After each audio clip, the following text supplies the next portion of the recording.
The night before Thanksgiving is typically one of the biggest days of potential profit for bars and restaurants, but today the last call came early in the evening after the governor's recent orders. Eyewitness News reporter Caroline Forbach spoke with some local bar owners about how that order is affecting their business.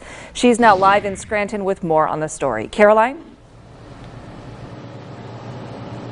Well, Candace, it's Thanksgiving Eve, one of the biggest drinking nights of the year. But per the governor's orders, last call at local bars like the V-Spot came about 6 hours early tonight. The dance floor would be packed, all the tables would be filled, and where you're standing would be just a sea of people. Year after year, that's Thanksgiving Eve is the biggest night out. This year, the V-Spot is virtually empty. 2 days ago, Governor Wolf announced an order suspending alcohol sales at bars and restaurants from 5 p.m. Wednesday to 8 a.m. Thursday. A tough blow for bar owners like Vinnie Archer. I understand the reason why it has to be that way, but none of us are happy about it. Archer says they already sold tickets to a private, socially distanced live performance by Nowhere Slow, but the governor's order forced them to close. The local band has played Thanksgiving Eve at the V-Spot for more than a decade, a tradition they didn't want to break.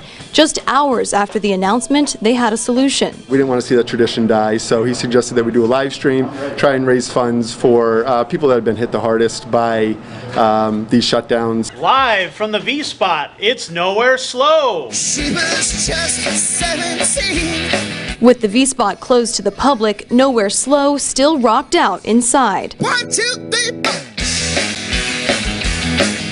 While any PA scene broadcast their performance live for the people at home, the band donating virtual tips from the live stream to their hometown bar's staff of more than a dozen. I didn't know what to say. I was floored by that act of kindness. And those guys have been playing here for 10 years. They're our biggest drawing band, and we couldn't be happier to showcase them tonight to everybody that will see the stream.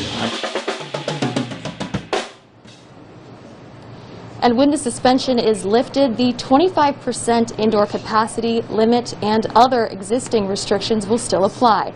For now, reporting live here in Scranton, Caroline Forbach, Eyewitness News. Back to you. Caroline, thank you. And by the way, the show is over for now, but you can still watch the recording on their Facebook page. The V-Spot will be back open tomorrow afternoon. And that band sounded pretty good, too. For more on how to donate to local staff and musicians, head over to pahomepage.com.